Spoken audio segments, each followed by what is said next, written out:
નમસ્કાર દર્શક મિત્રો, પાટવી ગુજરાતી ન્યૂઝમાં આપ સૌનું હાર્દિક સ્વાગત છે। ચંત્રાણ વિદ્યા મંદિરમાં બોર્ડના તેજસ્વી તારલાનું ભવ્ય સન્માન સમારંભ યોજાયો। ચંત્રાણ વિદ્યા મંદિર, ચંત્રાણ તાલુકા, જંબુસર જિલ્લા, ભરૂચ ખાતે તેજસ્વી તારલાઓનું સન્માન સમારોહ તથા વાલી સંમેલનનું ભવ્ય આયોજન કરવામાં આવ્યું।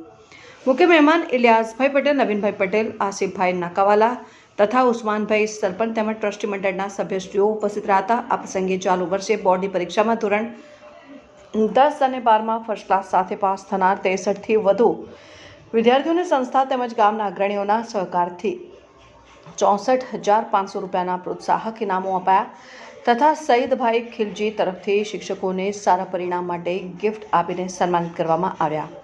તેમજ જે તે વિષયમાં 90થી વધુ માર્ક્સ મેળવનાર 42 વિદ્યાર્થીઓને વિશેષ ઇનામ આપી સન્માનિત કર્યા તથા સ્વર્ગસ્થ પૂંજીબેન ચીમનભાઈના સ્મરણાર્થે શાળાના વિદ્યાર્થીઓને નોટબુક વિતરણ કરવામાં આવ્યું હતું। શાળાના ઇન્ચાર્જ આચાર્ય અશફાક શેખે શાળાની સિદ્ધિઓ અને વિદ્યાર્થીઓના ભવિષ્યને લઈને મોટી સંખ્યામાં ઉપસ્થિત વાલી મિત્રો સાથે વાર્તાલાપ કર્યો। આ કાર્યક્રમનું સફળ સંચાલન શાળાની તમામ શિક્ષિકા બહેનોએ કર્યું। અંતે પ્રીતિ ભોજન બાદ કાર્યક્રમ પૂર્ણ થયો।